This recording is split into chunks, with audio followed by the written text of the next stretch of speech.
Hey, my name's Bruce Snell. I'm with BSG International, and today what we're going to do, we're going to be reviewing Leadership Self-Managed BaseWork Center.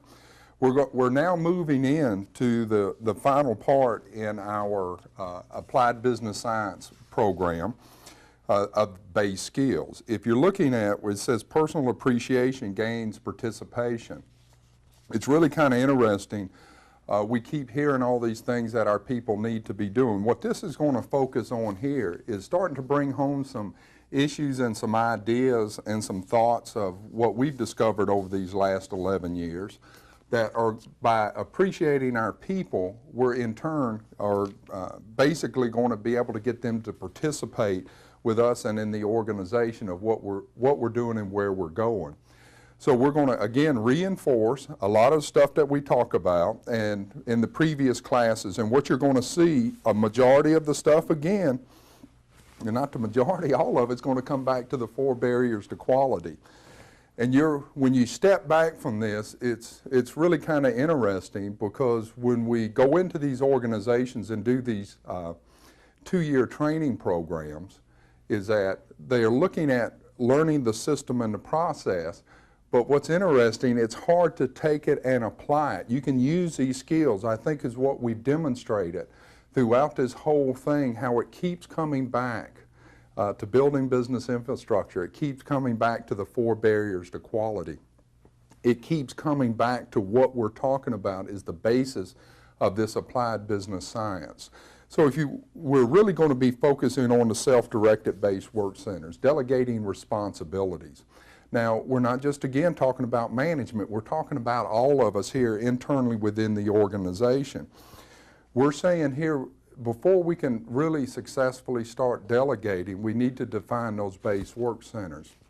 Now, we cover that in a ton of other classes. We're going to put in a couple of little other things that we'll be able to take and use. Now, remember, we want you to take these workshops and be able to take them as a whole package and help train other folks with it. So what you're going to see here is that we've broken up this 30 hours into little bitty parts, but they all complement each other, but they also stand alone. And the reason you're looking at this thing now, and I think you're going to start seeing why the 4 barriers and why the base values and why the base skills are so important to everything that we're doing. Let's now turn to page 1, and that is the BSG Philosophy. For all these years, I think about the first 8 or 9 years, we actually went through and kept talking about all this stuff that we believe in and what we thought and what we discovered. So we actually ended up having to write a philosophy. And what we're looking at, our system of thinking believes that the essence of value for any business is its employees.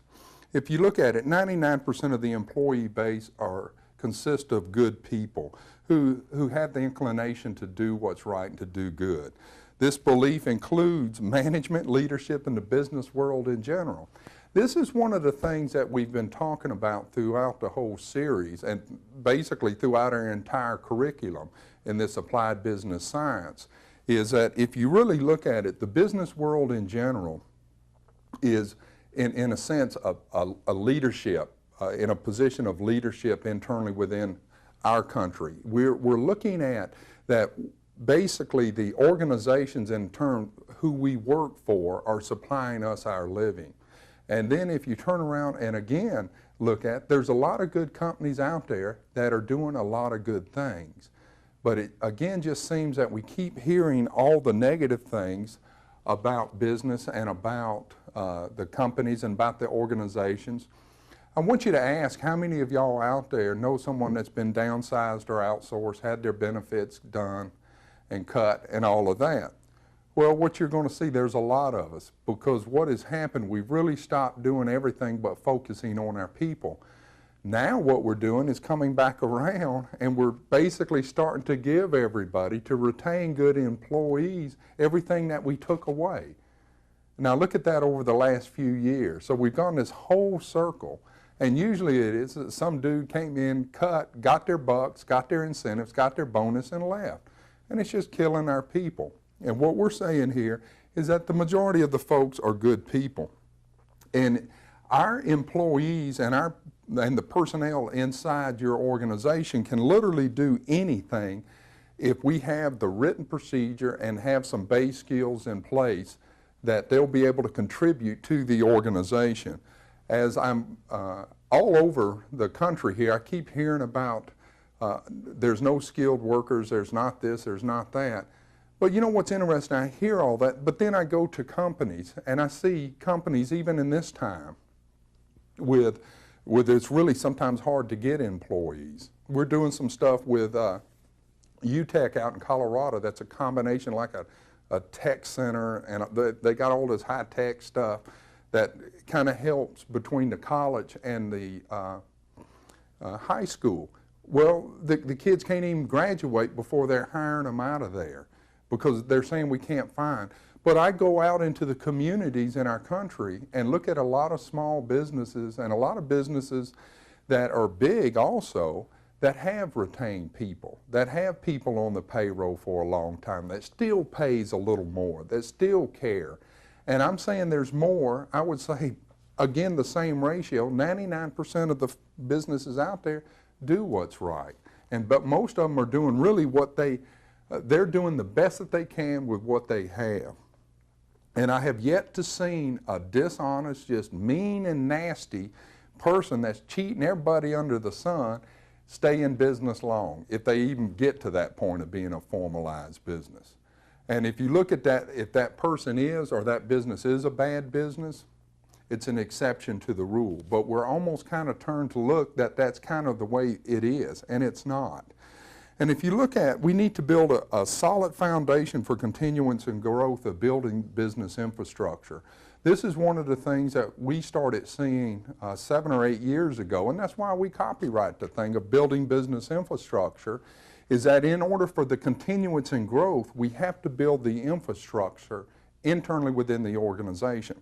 And it's not just process, but it's people and people skills and personality skills and being able to deal with all these issues out in the workplace that are not only affecting us, but we're taking home with us. And if you look at the base values, as we, especially in the larger companies, when we were addressing some conflict, because remember, the larger the company, the more entrenched the 4 barriers to quality is, and also too, the longer it's been in business. The easiest success for us is to get into a new company that's starting up, because as Steve Yamaguchi said, one of the founders of Quantum Healthcare, is that, man, what was really weird is that when we were growing like a weed there, we needed everybody. They went from 0 to 2,000 employees and $500 million in sales in 5 years. They go, there was no fear because we needed everybody, and we had a good, and they did. And I've met Steve personally and become friends over these last few years, is that if you look at, they did one of the few that wrote a mission statement and lived by it. And they said, when all else fails, step back from it and ask, is this the right thing to do?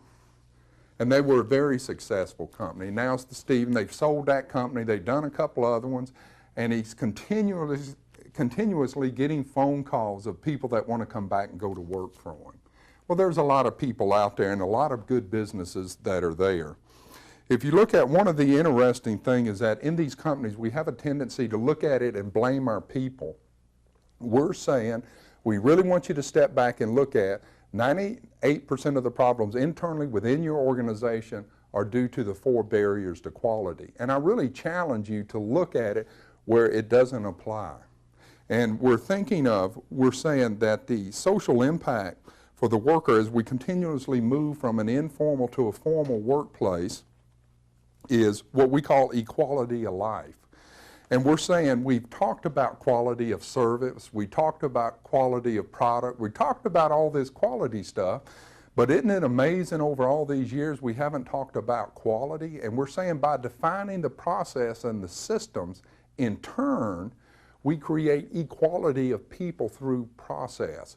Because where there's the manipulation going on is when it's an informal organizational structure and or not written or defined. You go outside the company and look around out in our communities. That's where is when it's not in writing, not been agreed on. So if you look at this, there must be unconditional support from leadership. The only way all this stuff is going to happen is that for the leadership of the organization, that includes all management, lead this transformation here. And again, we're not saying that everybody's trying to do stuff wrong or just be mean. We're saying here, as the 4 barriers just creep into your organization overnight. And so what we need to do is look at how to move through and hold or knock those barriers down, not in a week. And y'all have heard me talk about that because I actually had an appointment with somebody, and I later decided we weren't going to do business with them. But what they said was that, oh, Bruce, we're going to be a world-class manufacturer. I said, ooh, that's interesting. I said, now how are you going to do that? And he says, oh, we'll have that. My goal is in 3 months. I'm going, geez, I'm not even going to tell you, but that person is no longer with that company, but he drove off probably about 60% of the good employees.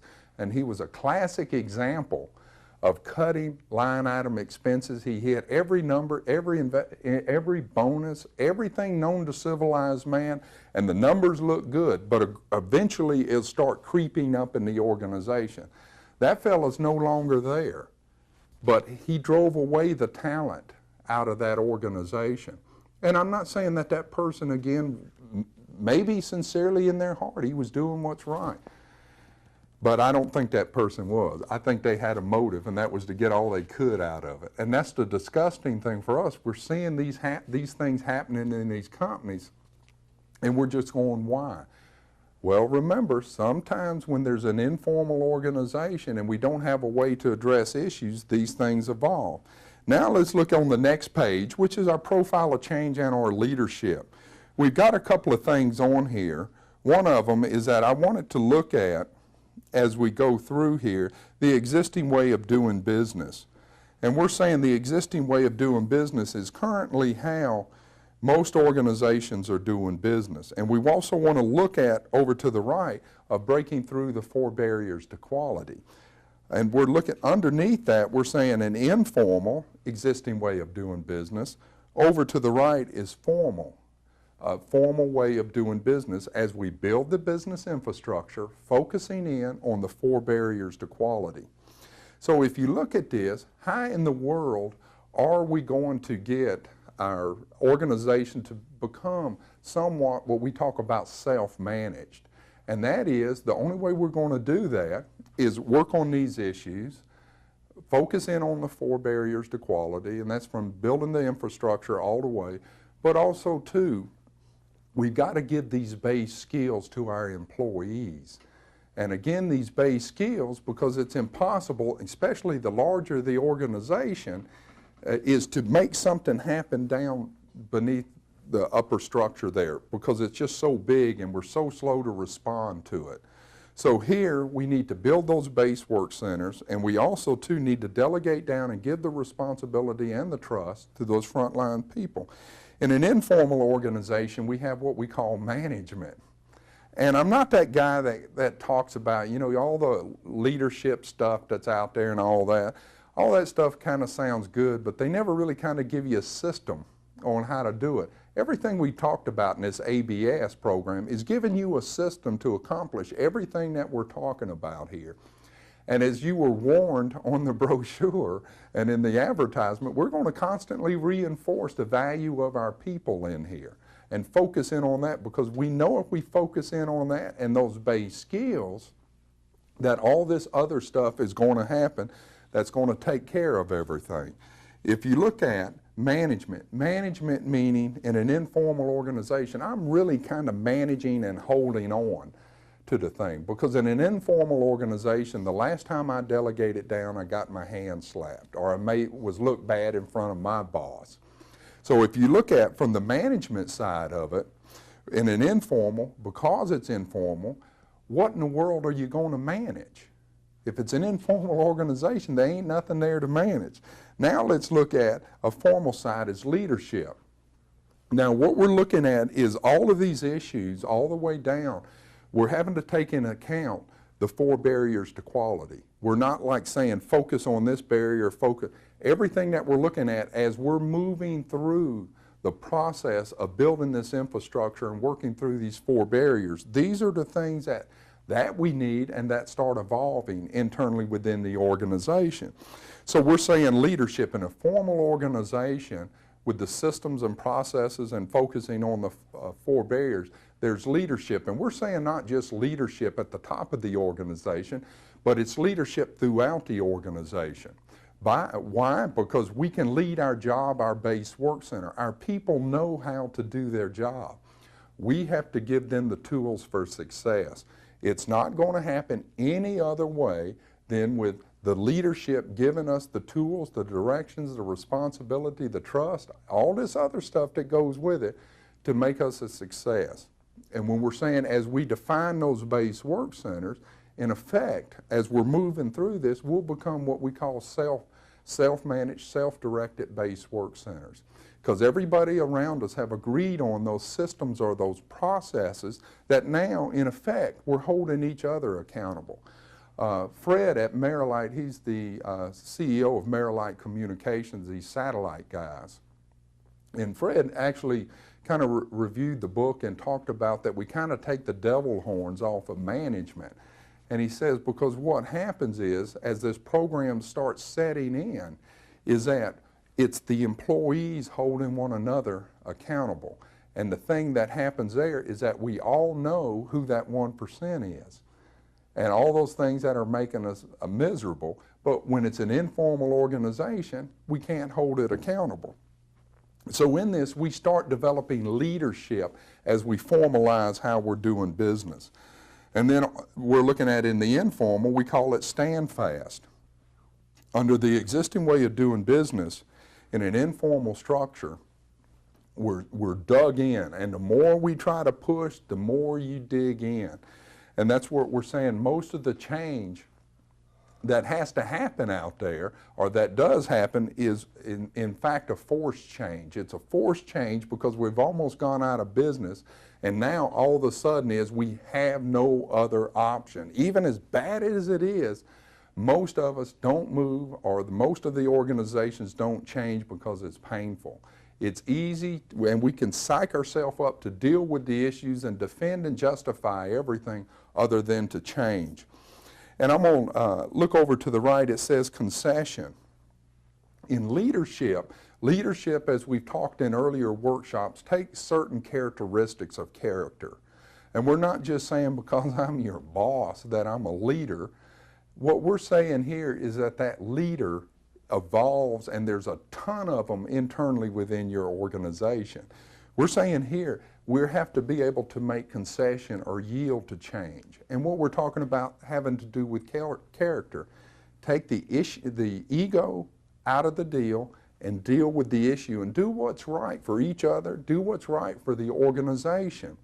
But a lot of times in an informal organization, especially when the fear, we're dug in and we're not going to concede.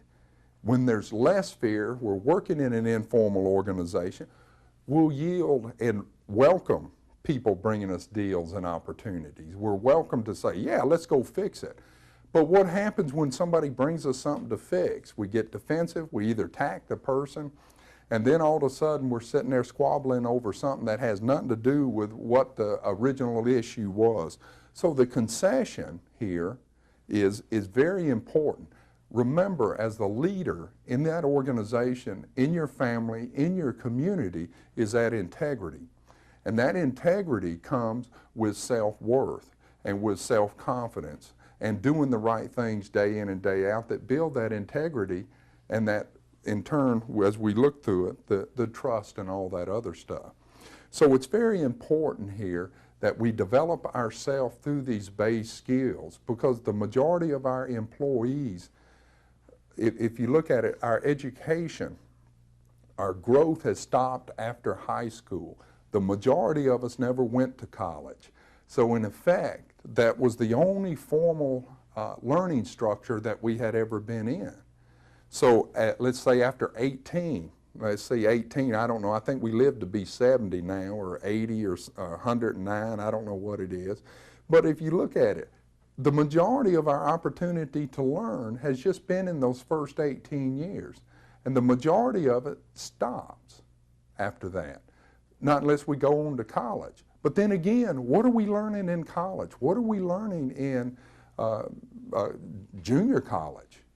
If you're looking at that educational system is really set up as we go through that system is to get us ready to take another class. What we're saying is that we need to turn it around and focus on really what are we going to school for, what are we taking training for, what is it that we're really trying to do. We're saying that education, in order, we have to continuously have growth and education of both people and process for continuance of growth and for us to evolve. If you look at this, when we're saying that in an organization, only place most of us are going to be able to get any help in these base skills are at our companies, because again, the majority of us, 93 to 97% of the workforce at any one given time in this country, an adult, is in the workforce. So if you look at that, now we're looking at, man, I tell you what, I ain't got no time to go to no college, or I ain't got time to do this and this and this. These universities of tomorrow are going to be on the workplace to help develop our people. And we're saying that after 18 and we get out of school and go to the workplace, what we need to do is that's where our education just starts. We're saying we need to focus on and look at all the organizations I've gone into. We're going, what is it we need? Been able to do a little math, read and write, but if you look at it, they've kind of lost focus of what it's about. We're doing everything almost but that, and we're making it more complicated. I think from a system or a process standpoint, really, who is our external customer in education? If you look at it, who and why are we doing all this? Number one is to get a job, and number two is the society, for us to be prepared to do and to function at both of those. But it seems like we've kind of gotten off track and focusing on everything else but that.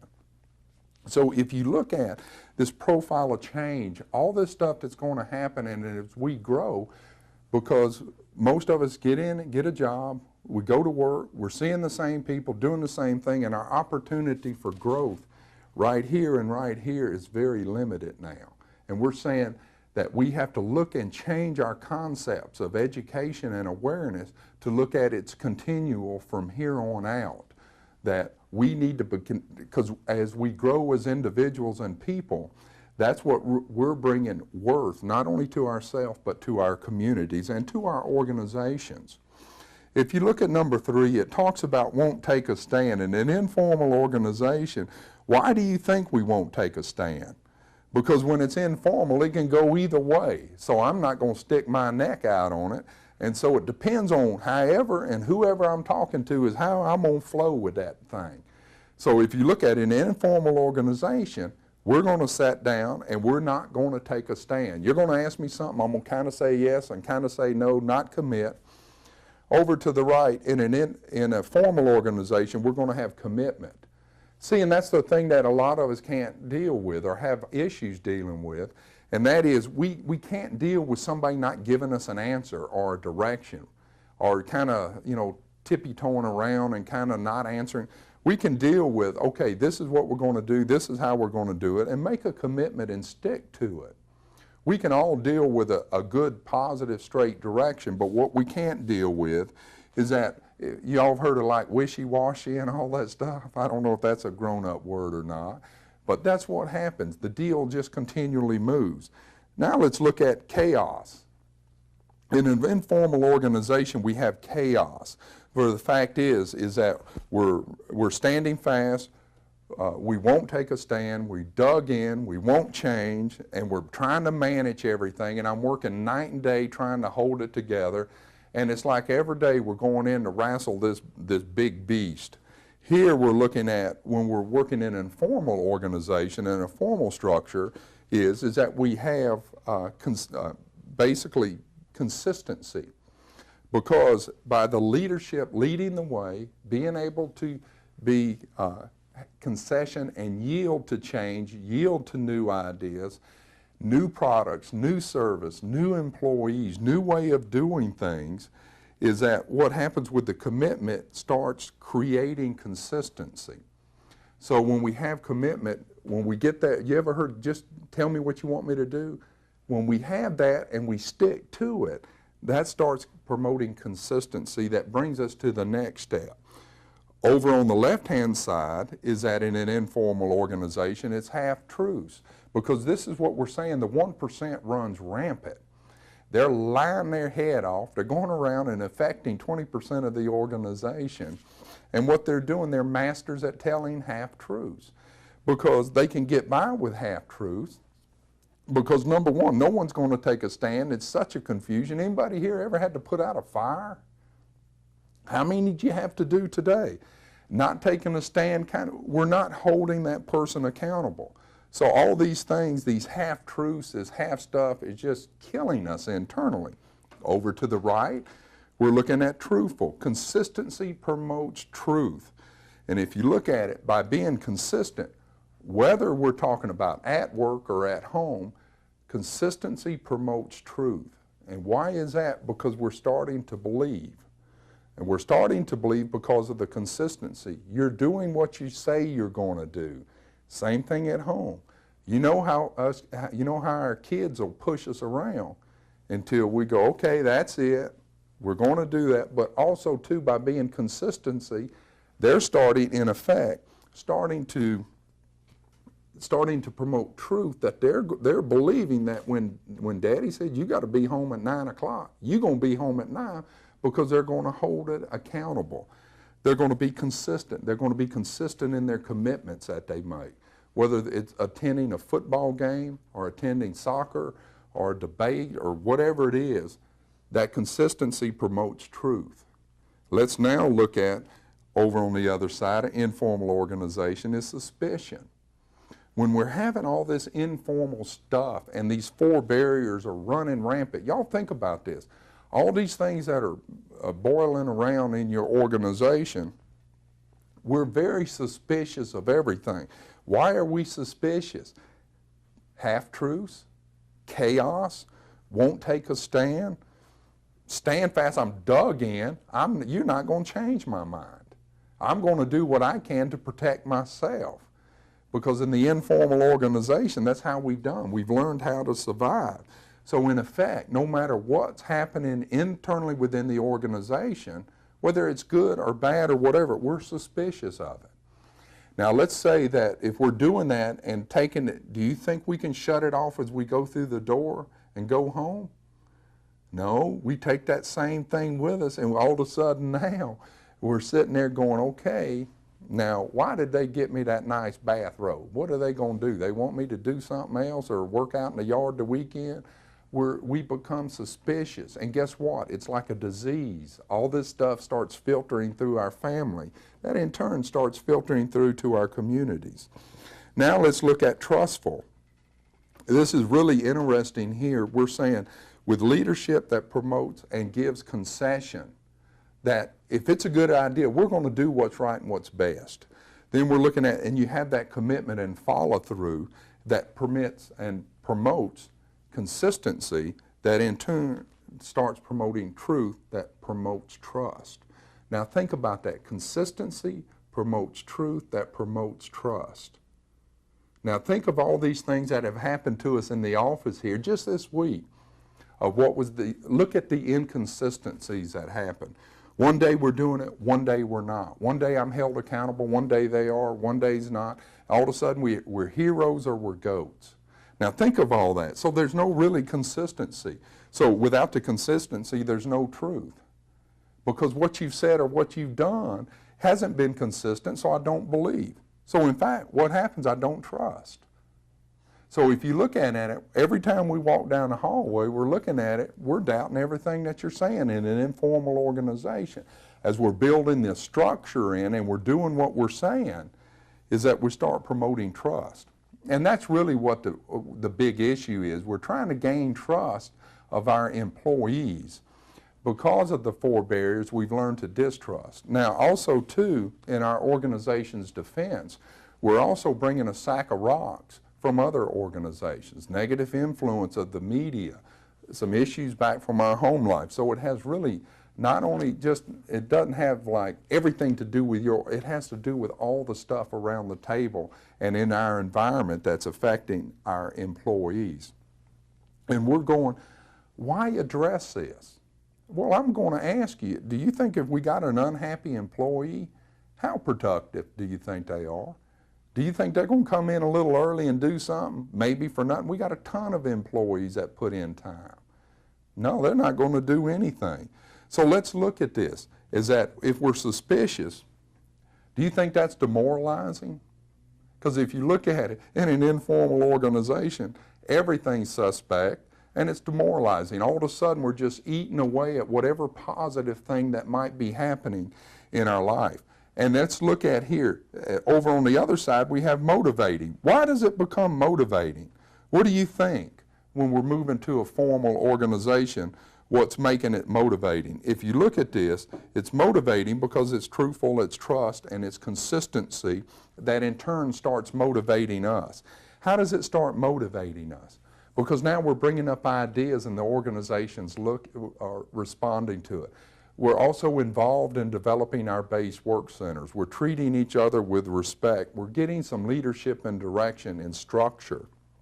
So if you look at this, this becomes motivated. Now y'all think about what is the most important thing, and number one, we have to work. Other than the few folks that's got a rich daddy, most of us have to work. So if you look at that, what's the exciting thing about work? Most of us are not really working any one particular place because we're making great money. Most of us are working because either we like the people, we like what we're doing, and it's something as we get a little older, we start feeling like we have to contribute and be a part of something. So if you look at this as we're motivating and start taking hold of the organization, I hear a lot of organizations saying, we want to be like a family. Well, we were a family until we started growing and all these 4 barriers started creeping in. So in effect, by living in an informal organization, we're now starting to become motivating, self-motivating. We're not having to go pump the crew up. We're all out there doing things. But it's not because that, I'm saying we don't have to pump everybody up, but we're saying it constantly needs to be reinforced. And that's one of the habits we've gotten into. We go to a seminar, we do it for a week, and then that's the last you hear of it. So we're saying that, and that's why the consistency thing we talk about promotes truth and trust. That's why in the world we don't ever do anything. We have 5 years of curriculum. We don't do anything under 2 years because we know we're not going to have an impact. And it's not going to impact the organization because they're not going to change. They're not going to trust what's happening until a minimum of like 14 to 18 months. And in an informal organization, it's firefighting. Any of us ever had to put out a fire? Any of us ever had to put out somebody else's fire? Anybody ever threw them hot coals over in our BaseWork Center because they weren't managing, planning, scheduling, and monitoring? Now all of a sudden, guess what? My work I'm doing goes out the door. Is that frustrating? Yeah, it is frustrating. So in a formal organization, we're always firefighting. We're always putting out fires. Very seldom does it settle down. And I call it, it's kind of like as you learn, almost example like with football. As an example, is that the more skill you gain, as like I was a defensive tackle, everything almost in effect, what I call it, kind of started slowing down. Because when I knew I'd get this resistance or this push, I knew that they were trying to go and move me in that direction, that in fact, I knew where the play was going before it actually even got there because of the awareness and understanding of that position. So in effect, whereas when I first started, I'd get in there and it was just like before I know it, the play was over. Well, as this awareness grew, all of a sudden now it was like the game slowed down. And I was able to get under control and I was able to see it happen. And then all of a sudden I kind of run out there and tackle the guy. So if you look at this, This is the same thing that we're talking about here as moving from an informal to a formal organization. The business starts slowing down. The reason it starts slowing down, we're getting in focus of it, is because we're putting out those fires and they're not starting up. We're really spending that time focusing in on our customers and our employees and our product and service. So if you look at the firefighting, the other side is monitoring. When you have a formal system, we're able to monitor the organization. Because with an informal organization, when nothing's defined, really all we're doing is firefighting. Formal organization, we're monitoring. What are we monitoring? Y'all have heard us talk about managing, plan, schedule, and monitor. What we're doing is that we're monitoring the systems as we're putting them in place. So in effect, we're not firefighting. Oh yeah, well, we'll always do some, but it's not overpowering that that's all we're doing daily. We're lining up and wondering what in the world we're going to be facing that day. In an informal organization, we have what we call reaction. And reactive is what we're talking about, is that we're reacting to the situation, we're reacting to the business, we're reacting to the customer, we're reacting to each other. In an informal organization, we're putting out fires, we're reacting to that. We're reacting to everything internally within the organization. Informally, and when the four barriers are there, especially the fear, y'all remember we talked about the fear cage. We become very reactive because last time we stepped out, we got our hand slapped. Over across there, we're looking at now the maintenance. So when we have systems in place and we're monitoring, really what we're doing is that we're maintaining the business. Instead of reacting to it, we're maintaining the business, meaning that as we're formalizing how we're doing business, we're building these base skills throughout, we're letting go and delegating, is that all of a sudden we can maintenance what we have in that organization that leads to a next step, which we'll go back over to an informal, and that is a moving target. In an informal organization, with all this stuff happening, what we call the deal points are always moving. You can't put your hand on it, then it goes over here. And what we're saying, the moving target, informally, you'll never fix it. You might have your hand on it, but it's going to come up over here.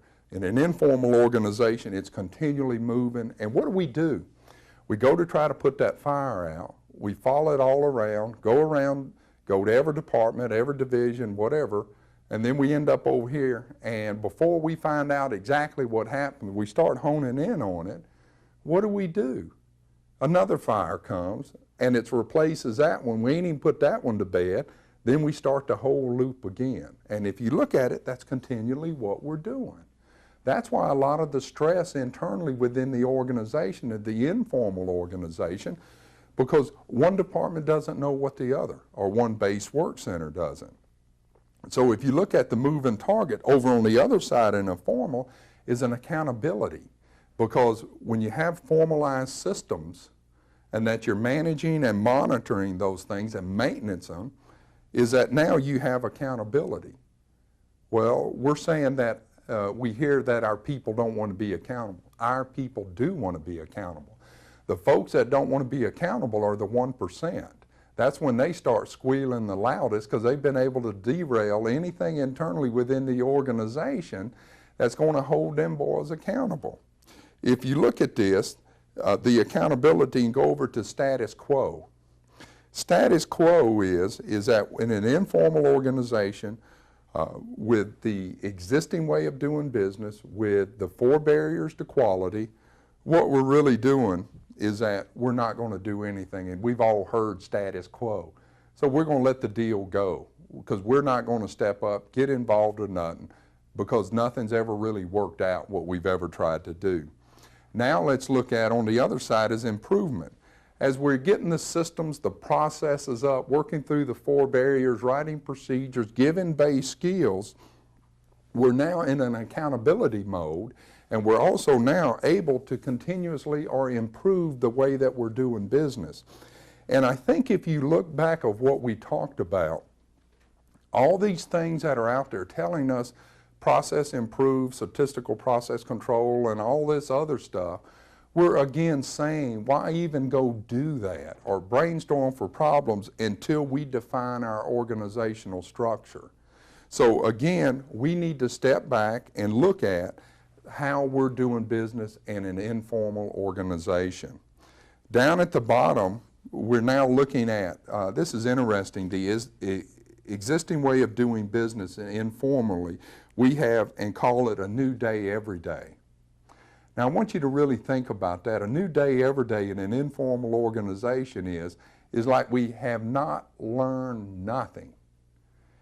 We've aggravated our customer, we didn't get the product out, we didn't do it on time, we didn't pick something up, we're not learning from what has happened to us internally within the organization. Because it's informal. How in the world are you going to improve it, or how in the world are you going to move it to the next line?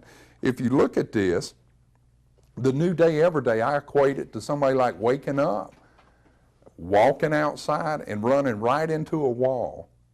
And they do that every day because they're not learning anything. And so if you look at it, that's what's happening with an informal organization. We continually stub our toe because there's no way internally to improve the way that we're doing business in an informal structure that breeds the 4 barriers to quality. Over to the side there, New Day Every Day is an awareness.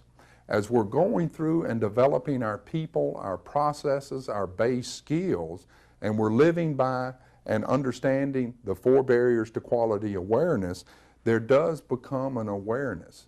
Because what happens is that we now know if we do this, it's doomed. We now know I can talk all day long until we actually put that thing in writing and manage, plan, schedule, and monitor, it's not going to do any good. So the awareness is that there's certain growth that we have done as an organization now that creates an awareness. Now what's interesting as we've gone through this, we've been able to take the base skills, the skills that we learned, and now start taking it home. And it's amazing of what happens, how that starts slowing down and looking at all these things that we're doing to basically aggravate ourselves. So that's our profile of change and our leadership. And the reason we say profile of change and our leadership is that you're not going to have change without leadership.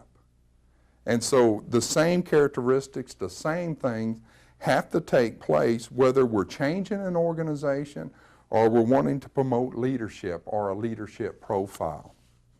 So if you look at this whole thing is talking about wanting us to step back and look at all these things internally within the organization that we're just beating our head against a wall. Now let's look at the story. Next, it says flat organizations, self-managers. What we're looking at here, we're not saying fire nobody, we're not saying outsource nobody. What we are saying is that by defining those BaseWork Centers, we're able to flatten out the organization to where we don't have 5 or 10 levels between us and the guy signing the check. Also too, or with our co-workers or with our bosses. The life lesson is a quality organization moves from management holding employees accountable for quality to employees being responsible and personally accountable. They don't pass on or accept non-quality. This means that in effect, employees are now holding one another accountable for quality in every process, step, procedure, and system within that organization.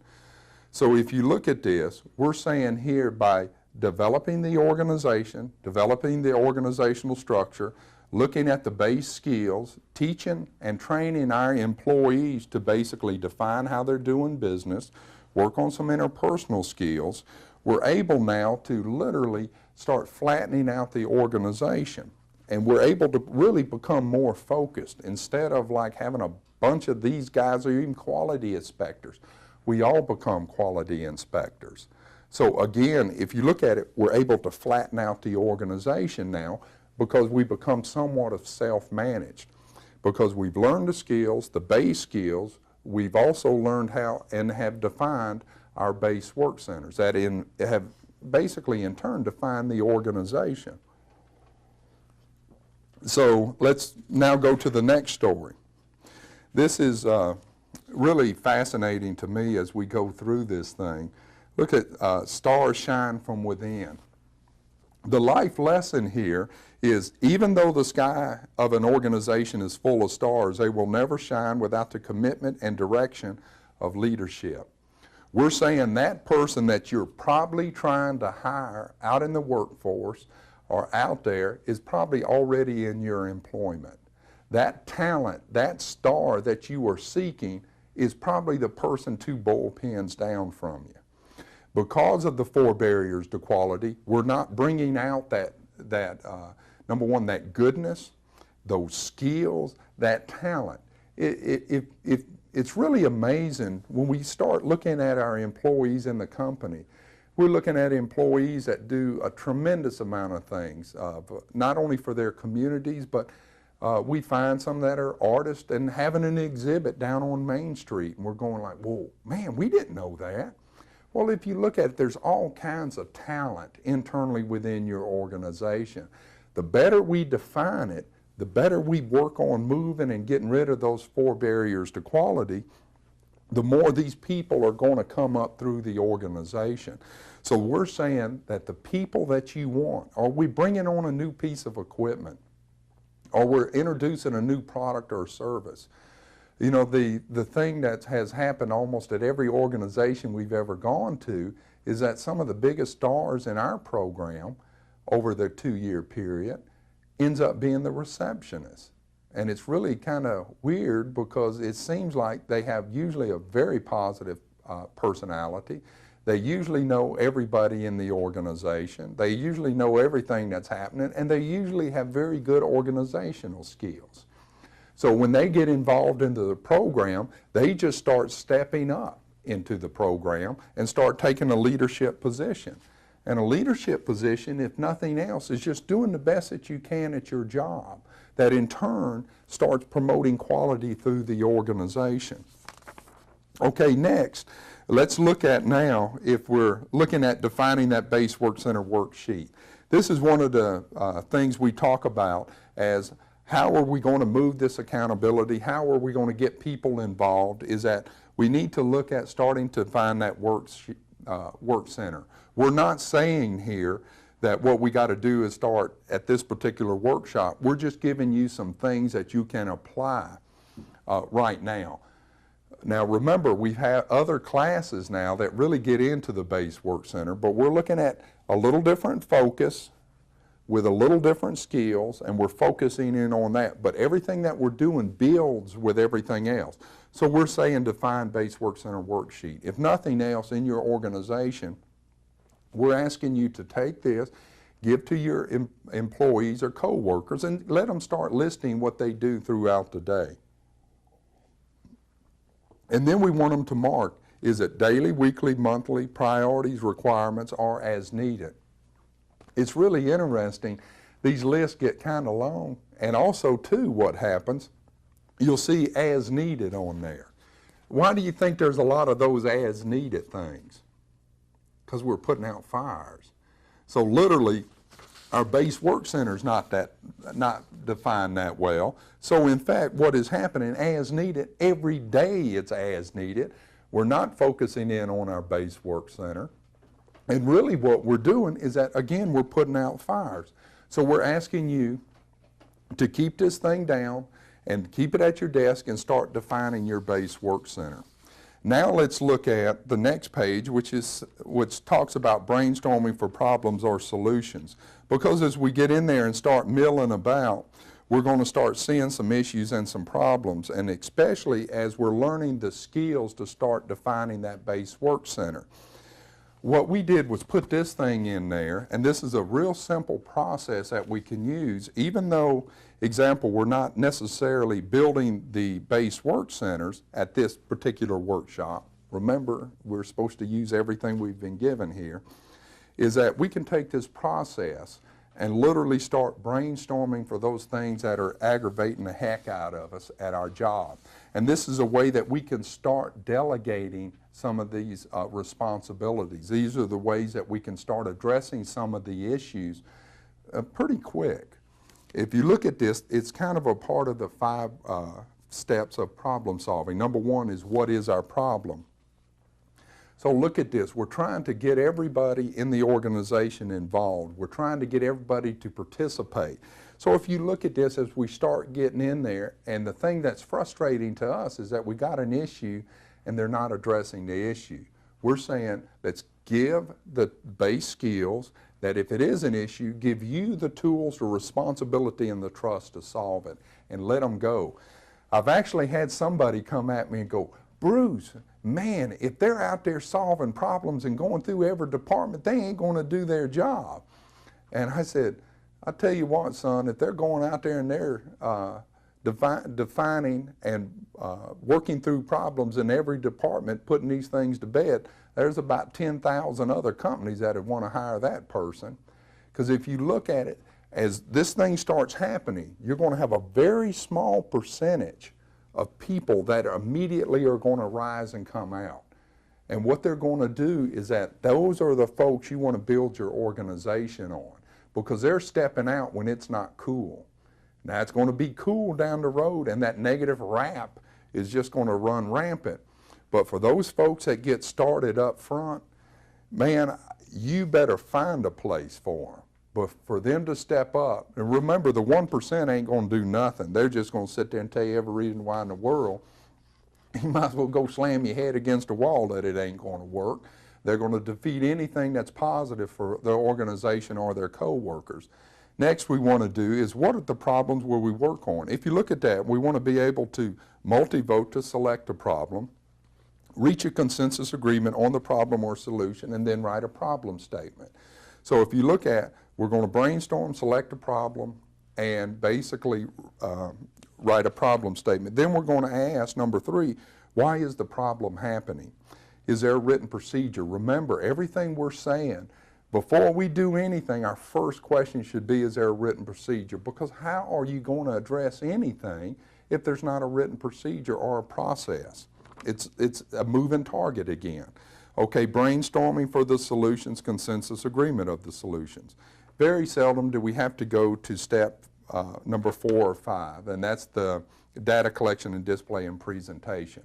Because what we have figured out how to do is to get this stuff all the way through the organization, and when we got our people, remember who's the best people? Tell us how to, the people doing the job. We get these base skills down there, is that what happens now, we are able to basically go in and attack these issues firsthand by the people that are doing those jobs, because they're the best ones to define it. So we got to give them the skills to do that. And then at the bottom, there's some action items. There's some forms that we can look at, the process and step, the procedure, the training. So that's a little action item at the bottom if you want to kind of start getting into this stuff. And then let's look at number 7. Or I'm sorry, it's the order request generic. Okay, as we're starting to solve problems and work on things, we also too want to be able to start managing what's happening in our BaseWork Center. Here's if we want to, if nothing else, formalize a request process or put together some, if nothing else, I'm just saying, without any of this other training, you're going to be able to go back and kind of slot in some planning and scheduling for the things that are happening internally within your organization in your BaseWork Center. And this is a form to do that. Basically, it comes in, goes out, who's doing it, all the way through a bunch of different processes. And then you're able to manage what's happening. And these are the skills that we're saying that we have to do with our employees. Next is, here's a little action item form here. And I'm not going to go over the forms, but if you look at it, it says action item, quick action. This is what we were talking about, is that if we're going to be doing something internally within, let's write it down. Use that form. Process and steps. What we want you to do is you start defining systems, use your process and steps form. Next, if we're doing that, we want you to formalize the procedure and use your procedure form, which is included in the handout here. Okay, and y'all probably only have had about 2,000 of those things. All right, now let's look at our last page, our frequently asked questions and our thoughts. We're saying 99% of our people are good people. Statistically, over 11 years, that has held true. And it says, explain the 1 to 5 to 20% rule. That is what we have discovered. The 1% affect 5% with the same negative characteristics that in turn affect 20% of the population of the workplace with 1 or 2 or 3 of those negative characteristics. Not all of them, but that negative person is like a cancer inside your organization, eating away at its integrity and its people. What do you mean by equality of life? We're saying by defining the process, the steps, and the procedures, in effect, we're creating equality of people through process, which in turn will create equality of life, because as we're getting rid of these problems internally, we're learning these skills, and we're also taking home a little better attitude.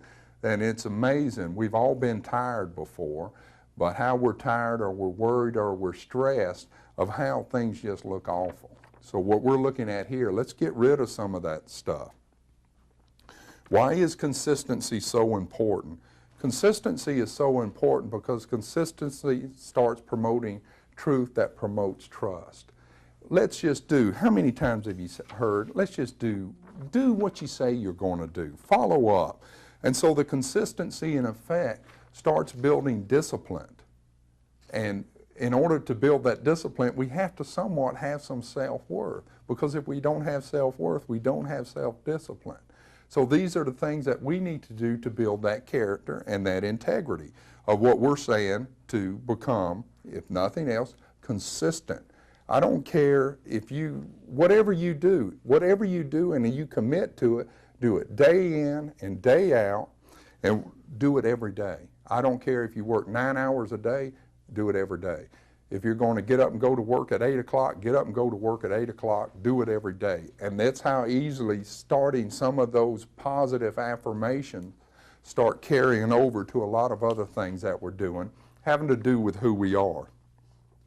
Describe self-management. Self-management, again, is defining that organization and that organizational structure, again, by those BaseWork Centers, those process, those steps, and all that other stuff. And that's what we're saying. Our BaseWork Centers, once they're defined, we give them the base skills or responsibility, they become self-managed. Yeah, I'm not saying that we won't ever manage them or won't have a reporting system, because that's a part of the process. But we're not having to run after our employees and trying to keep a thumb on them. Our employees can do a good job. And remember, the 1%, we'll close in that accountability hole there, and all of a sudden those folks will be leaving, or they're going to be the first ones at your office screaming about how everything in the world's messing up in the company, need to get rid of this program. Aren't the base skills management skills? That's really kind of interesting. Yes, yes, and yes. Who in the organization doesn't need to have management skills? Everything that we've talked about in regards, we all need those base skills. We need to step back again and look at this, and we're looking at really this focus of this thing is looking at personal appreciation that gets participation. And this was the first one to look at being self-managed and how we can start delegating. And what we'd like for you to do again is to step back and really think through. This is really something to really sink your teeth in and think about. We'll see you at our next show, and we'd like for you to have a good day and think about what we talked about here today. And if not, go home, talk to your spouse, and bring it up. I think you'll get some conversation.